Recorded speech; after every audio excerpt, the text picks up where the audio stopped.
itu dia tidak berhenti untuk mengata-ngatain saya, Elsa.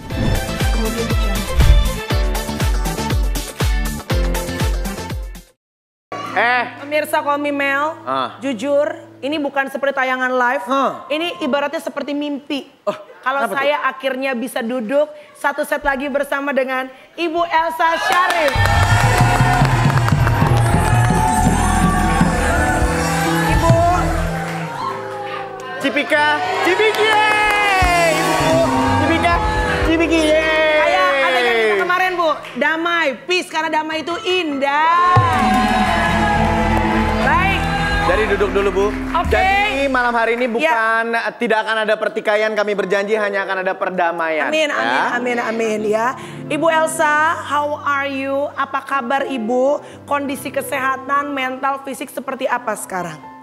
Ya masih belum recovery penuh. Masih tadi pagi juga saya nggak bisa ke RSCM karena saya gasnya juga lambungnya. Jadi asam lambung masih terus bermasalah. Oke. Tapi kayaknya Ibu kelihatan lebih seger ya? Iya. Dibandingin kemarin ya? Jadi insya Allah nanti bisa recovery dengan berjalannya waktu. Ya seiring dengan berjalannya waktu. Terakhir saya ketemu Ibu, saya baru nanya, Ibu apa kabar? Ces, udah netes secara tidak sengaja air matanya karena masih trauma dengan kejadian tersebut. Bu, kita flashback sedikit mengenai kejadian saat itu. Tapi sebenarnya yang kita pengen tahu sedikit aja. Perseteruan antara Ibu dan juga Nikita yang menjadi masalah tuh sebenarnya apa Bu? Yang sebetulnya saya secara pribadi saya dengan Nikita kan nggak ada permasalahan karena saya kan kuasa hukum. Ya. Nikita bermasalah dengan mantan suaminya Sajat. Saya cuma kuasa hukumnya.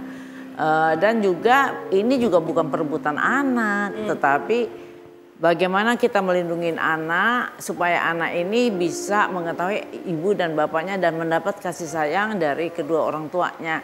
Jadi saya minta akses untuk bertemu, tapi ini sebetulnya lebih ditekankan kepada kepentingan anak. Karena itu adalah ada undang-undang perlindungan anak. Salah satunya adalah anak ini tidak boleh didiskriminasi terhadap ibu ataupun bapaknya. Oke, baik. Jadi Ibu saat itu seperti yang teman-teman ketahui adalah bertindak sebagai pengacara dari mantan suami Nikita Mirzani. Ada statement dari Bang Hotman, kemarin minggu lalu Bang Hotman kita undang ke sini ya. Ibu masih ingat sama Bang Hotman kan? Takutnya Ibu lupa. Ya. Bang Hotman bilang seperti ini, menurut Bang Hotman harusnya pada saat Nikita itu marah kepada Ibu on the spot, menurut Bang Hotman, ini personal opinion ya dari Bang Hotman sebagai pengacara, harusnya Ibu kalau mau defense untuk kliennya Ibu dan Ibu mau ibaratnya berargumentasi walaupun secara keras, asal sepanjang argumentasi itu adalah substansial yang berkaitan dengan persoalan hukumnya, dianggap menurut Bang Hotman sah-sah aja. Kenapa saat itu Ibu memutuskan untuk diam saja, baru hari berikutnya ibaratnya Ibu baru buka suara panjang kemana-mana, kenapa saat itu nggak berusaha untuk defense untuk klien Ibu, Bu? Saya jelas nggak mau berargumentasi dengan dia. Pertama, dia prinsipal saya kuasa hukum. Jadi sebetulnya kita nggak boleh dipertemukan. Secara hukum sebenarnya nggak boleh ketemu? Nggak boleh secara kode etiknya advokat ya. Terus kemudian dia kan pengetahuannya nggak ada di dalam bidang hukum. Siapa nih? Nikita ya. Jadi kalau berdebatnya nggak nyambung nantinya. Dan apa yang diucapkan itu banyak sesuatu yang bohong. Seperti 3 tahun saya mengganggu dia. Kan nggak mungkin 3 tahun saya mengganggu dia. Bagaimana caranya? Komunikasi nggak pernah, ngatain nggak pernah. Terus bilang saya bohong. Bahwa 1,5 bulan ketemu cuma saya bilang 1 kali. Saya hanya mengatakan momen itu sekali waktu dia masuk penjara, dia menjalankan hukuman. Itu momennya, durasinya ya saya nggak tahu kan. Masa saya tanya sama klien, kamu ketemu berapa kali ketemu, pelukan, tidur sama anak, kan nggak mungkin. Kita bicara hukumnya aja, pada periode itu aja, dan selebihnya setelah itu dia tidak pernah lagi ketemu anaknya itu. Cuman kalau saya bicara, kalau udah dengan suara keras, apalagi sudah dengan melempar handphone segala rupa, itu kan pengancaman diri saya. Sehingga kalau saya bertindak nanti dia lebih brutal, saya nggak mau. Jadi tidak ada penyesalan sama sekali dari ibu ya Bu. Artinya kalau kita berusaha turning back the time, memutar kembali waktu pada saat itu, ibu akan tetap melakukan apa yang ibu lakukan, yaitu berdiam diri saja. Iya, betul. Emang seperti itu, ya? Karena pertama nggak level juga. Saya jadi nanti dilihat dari publik, loh kenapa seorang lawyer kok yang bukan perdebatan nggak matching. Kalau saya debat sama Pak Hotman sih cocok. Ya. Tapi kalau sama dia nggak cocok. Terus kemudian kenapa setelah itu saya diam? Karena waktu itu saya inget banget Pak Hotmannya bilang, yang kasar-kasar, yang jelek, yang... Saya dengar itu. Dengar kan? Itu di-delete aja. Delete aja, aku nggak suka. Nah, dengan itu saya merasa nyaman sekali karena saya tahu. Saya dengan hati tulus, honestly, bahwa Pak Hotman ini sahabat saya. Sehingga saya udah tenang aja, palingan gue laporin sini kita gitu aja. Tapi Bang Hotman tidak ada urusan saat itu ibu? Nggak ada, karena itu saya mensukseskan balik lagi. Padahal kaki saya pernah waktu mau masuk itu jatuh loh. Di sini biru, saya biru dan luka. Tapi ibu tetap joget gitu ya? Pokoknya nyenengin Pak Hotman, nyenengin publik. Saya kan orangnya profesional. Nah, waktu saya mau pergi ke Bandung, ternyata tersiar kabar semua. Maaf Bu, maaf sebentar. Audionya Ibu, maaf ya Bu ya, audionya Ibu. Takutnya ini kan acara banyak banget yang nonton Bu. Karena udah bayan, jadi mesra banget cemilannya. Tungguin. Gak boleh iri ya. Gak boleh iri. Ibu bilang bentar lagi mau punya kedai kopi, makeup. Tahu nggak siapa brand ambasadornya? Ya pasti gue dong. Oke Bu.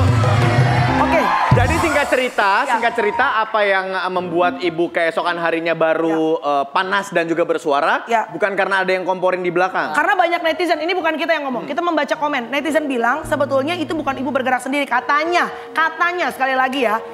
Jadi menjawab pertanyaan Isa tadi. Karena saya baca pagi-pagi semua WA, terus sudah tuh videonya, waduh saya shock berat. Tapi karena saya harus ke Bandung, semua member saya Rakernas di Bandung, yaitu Perwira, Perkumpulan Perempuan Wirausaha Indonesia. Dan ada Bapak Ketua Bikraf datang, Bapak Menpora datang, sehingga sekali lagi saya bilang saya profesional. Saya pendem bener kemarahan saya kerjakan. Tapi terus terang ya, waktu saya kejadian itu, saya jujur ngomong, saya nggak ngomong kepada siapapun. Kepada suami pun saya tidak ngomong, kepada orang dekat saya pun tidak ngomong, sampai ke Bandung pun saya tidak ngomong. Begitu ada berita tuh saya nggak ngomong, tapi tadinya mau saya sembunyiin aja kepedihan hati saya itu. Tapi kan nggak bisa saya sudah viral. Bagaimana perasaan ibu terhadap Bang Hotman saat ini? Ya, saya belum ketemu sih. Tapi waktu di Bandung hari Jumat kalau nggak salah, karena Hotman bilang call me Hotman. Itu bukan call me Mel. Beda. Terus saya nggak bisa jawab karena saya kan masih... Ibu nggak respon? Terus udah itu setelah saya ada waktu senggang, saya bilang, bagaimana sih kok nggak di-delete? Saya bilang, sehingga ini menjadi suatu permasalahan dunia. Sehingga menimbulkan pro kontra. Terus udah itu saya cuma begitu, saya menyesalkan hal ini. Terus dia tuh dijawab sama Pak Hotman bahwa ini maunya produser. Terus dia jawab panjang lebar. Saya bilang karena saya memang sibuk karena mimpin rapat. Saya bilang oke deh, udah tuh itu komunikasi saya. Baik, dan Bang Hotman sering sekali di infotainment, bahkan di sini pun waktu datang bertanya, Ibu Elsa, di mana kata-kata dari Nikita Mirzani saat itu yang dianggap penghinaan. Nada suara tinggi iya, gestur badan iya, tapi apakah ada yang penghinaan gitu? Mungkin Pak Hotmannya nggak dengar kali, tapi saya rasa dengar. Karena dia bilang, sakit ya lo, otak lo kemana, otak lo sakit ya. Gitu, itu penghinaan. Gue gini-gini otak cemerlang loh, dunia udah ngakui. Alhamdulillah hari ini gue seneng karena hari ini dapat kabar dari university saya bahwa paper saya diterima di Conference International Dubai University. Jadi gue happy. Makanya saya bilang tadi auranya ibu lebih seger ya. Karena di tengah-tengah mungkin ya ada ibaratnya musibah seperti ini dikasih penghiburan sama Tuhan ya kan Bu? Saya jadi chair loh, chair internasional di conference. Chair tuh bukan bangku ya guys. Oke, tahan. Ini ada Vivi, kita nggak mau cuma ngomong di belakang tapi mumpung ada orangnya kita langsung tanya ibu untuk klarifikasi. Karena saya percaya selalu ada pendapat dari dua belah pihak dan kita harus dengerin. Ya saya sih gak pernah menuduh dia cepu atau informan. Karena isu-isunya begitu. Dan ada 16 perkara yang tenggelam. Jadi saya bilang benar atau tidak saya tidak tahu. Saya itu jelas. Terus saya tanyakan kepada Kapolda apakah benar atau tidak. Saya gak peduli. Yang penting seandainya dia benar pun itu gak peduli bagi saya. Karena dia memberantas narkoba itu hal yang baik. Tetapi jangan menjadi barter sehingga perkara yang lain yang karena dia melakukan sesuatu jadi terlapor sehingga kasus yang dilaporkan 16 itu nggak jalan loh. Maaf, saya mau tanya, ibu mendengar berita mengenai yang bersangkutan ini dari orang yang dipercaya atau dari cuma gosip-gosip aja Bu? Orang yang dipercaya. Lawyer juga, orang semuanya ada. Dan saya bisa mempertanggungjawabkan dan juga ini. Sebetulnya dia harus terima kasih sama saya. Kan udah dijawab dengan jelas oleh Kapolda wakilnya Argo Yuwono. Bahwa Bapak Argo Yuwono bahwa dia bukan informan. Selesai berarti dia kalau sampai ada yang mencelakakan dia atau ada yang marah sama dia bilang lu denger aja tuh Kapolda bilang gua bukan itu. Tapi kan itu menurut Bu Elsa, sedangkan menurut Nikita sepertinya ini berlanjut ya Bu. Itu gimana Bu? Apa-apa, udah saya serahin kepada lawyer dan saya sekarang nggak mau mikirin dia, semuanya udah pada lawyer, saya mau mikirin bisnis saya yang kopi, menyenangkan dan kita udah melamar Melani nih. Partner saya, Bu, ya partner saya kan Meris bisa nggak kesini Meris? Ada orang ibu, ya, ntar diajakin orang ibu. Merisku sayang. Oke. Sama Maya. Sambil menunggu Iksan ada pertanyaan lagi. Baik, Bu. Ibu sama Bang Hotman dan juga Mas Farhad nih sudah dipertemukan belum sih Bu? Udah pernah ketemu lagi belum bertiga? Ini kan trio lawyer yang terkenal sekali bahkan di dunia entertainment Indonesia gitu ya. Bang Hotman, Ibu dan juga Pak Farhad. Pernah udah dipertemukan? Semua viral tuh. Iya loh. Semua viral. Belum. Jadi kalau misalnya sampai ada yang mau ngajak ketemuan mau nggak Bu kira-kira? Bertiga gitu duduk bareng. Kalau sama Farhad kayaknya emang udah berteman ya Bu ya? Nggak ada, iya. Nggak ada masalah ya? Nggak ada masalah. Ya kalau misalnya ntar, kan Ibu sudah bermediasi nih sama kayak seperti sama aku gitu ya. Sudah berdamai. Tapi ntar kalau misalnya ada yang mau memediasikan Ibu dan Bang Hotman gitu. Ibu sendiri secara pribadi, oke-oke aja atau masih keberatan Bu? Oke-oke aja karena kan semuanya karena keterangan dari Pak Hotman bahwa itu produser Segarupa. Make sense buat Udah saya laporkan ke KPI, itu kan berkaitan dengan iNews ya. Dan Dewan Pers nanti tinggal itu aja apa keputusannya. Jadi kalau bermediasi oke-oke aja tadi. Jadi kan kalau sama Melani kan emang nggak jadi lapor ya Bu? Enggak, bukan nggak jadi lapor. Dari dulu juga nggak dengerin dulu ya. Gimana Bu? Dari dulu? Dari dulu memang nggak ada yang gue laporin, cuma satu doang. Kan lihat di Mabes Polri. Cuman waktu di Mabes Polri itu saya memperingati, tolong. Ceritanya begini loh, sehingga saya minta tolong supaya jangan salah persepsi bahwa saya mengerebut anak sehingga apa yang dilakukan Nikita kejam kepada saya itu nggak benar. Saya nggak ngerebut anak gitu. Jadi saya memperingati ke depannya. Nah setelah itu kan nggak ada ceritanya lagi. Dan saya memang dari awal nggak ada niat karena mungkin banyak yang nggak tahu. Jadi saya menjelaskan. Dengan setelah menjelaskan ini kan semua udah tahu masalah, sehingga kedepannya jangan seolah-olah digoreng lagi gitu ya Bu ya. Si Nikita bahwa benar saya udah pantas dimaki-maki dia gitu. Mbak Mel yang cantik ini ya nggak ada masalah. Tapi kalau udah masuk kepada masalah hukum tuh panjang. Oh jadi kalau hukum tetap panjang nih Bu? Panjang. Bu ada perasaan bisa hilang dengan debu. Tapi masalahnya dengan Mbak Mel memang nggak ada kebencian, nggak ada sentimen. Cuman kan saya hanya warning saja. Kalau Bang Hotman berarti juga... Ya saya perlu klarifikasi kenapa waktu itu nggak di stop. Nah kenapa nggak diberitahu kepada ini untuk ditayangkan. Kan dia kan juga lawyer dari iNews sehingga bisa memberi penjelasan akibat dari penayangan itu. Itu aja yang saya sesalkan. Baik Bu, dengan adanya sekarang dilaporkan dan segala macam, jujur. Ada ketakutan nggak sih Bu, ibu pribadi Bu? Saya nggak merasa bersalah seperti Mel. Ya. Mel kan kalau kita nggak ngerasa bersalah ya gitu. udah. Siapa takut? Siapa takut? Bu, kalau Nikita Mirzani lagi nonton saat ini live-nya kita. Hai Niki, ceritanya Niki nonton nih ya kan. Ibu mau ngomong apa? Silahkan. Ada yang... Kamera ya? Kamera ya. mana? Ya oke, silakan Bu Elsa. Kayaknya saya nggak perlu ngomong deh.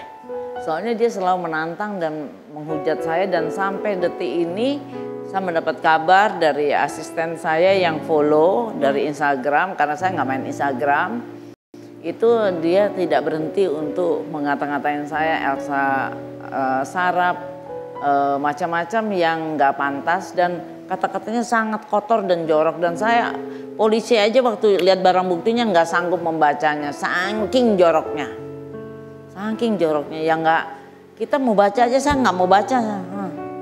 Dia kok bisa mengeluarkan kata-kata yang jorok itu dia nggak sekolah atau sekolah ya. Nah nanti kalau saya ngomong gini kan langsung dia maki-maki saya. Dipikir gua nggak sekolah, nih udah tahu deh. Apa aja saya ngomong dia pasti. Oke. Anak-anak gimana Bu pada saat ngelihat kejadian dan apa namanya ya terlepas dari ibunya benar dan salah ya itu kan nanti hukum yang menentukan. Tapi namanya anak kan melihat ibunya seperti itu gimana respon anak-anak? Selain Poppy Kelly ya, Poppy Kelly kan udah saya lihat di Instagramnya Bang Hotman. Iya, anak-anak saya kan anak yatim ya. Jadi dia sifatnya sama saya. Jadi mereka diam. Jadi kita sempat 2 minggu tidak komunikasi, hanya anak nomor 2 aja komunikasi, tanya-tanya kesehatan saya. Itu pun tanya sama asisten saya, gimana keadaannya. Karena dia nggak mau. Kalau saya ketemu dia nggak mau sama-sama nangis. Jadi dia udah tahu sensitifnya saya. Jadi mereka diam walaupun saya tahu anak pertama yang paling sensitif ya nangis. Anak yang kedua kuat. Anak yang ketiga marah. Tapi semua diem. Nggak ada yang nyampe. Nah baru saya ketemu waktu peresmian kantor saya. Security company di Pejaten Barat. Itu ulang tahunnya yang ke-10 dan juga pengangkatan anak saya jadi direktur utama di perusahaan saya dan kemudian jadi disitulah pertama kali ketemu anak saya yang kecil dan kemudian baru kemarin saya ketemu anak-anak saya seluruhnya. Jadi gua happy. Bu Elsa, seperti yang sudah saya sampaikan kita tidak bisa merubah apa yang sudah terjadi di belakang. Betul. Ya. Tapi kita percaya there's always the good things in everything. Selalu ada hal baik dalam segala sesuatu yang terjadi. Buktinya hari ini Bu Elsa kelihatan lebih ceria karena baru saja mendapatkan kabar gembira bahwa papernya sudah di-accept. Dan juga kabar gembira lainnya usaha dengan teman-temannya kopi dan segala macam semoga lancar ya. Amin.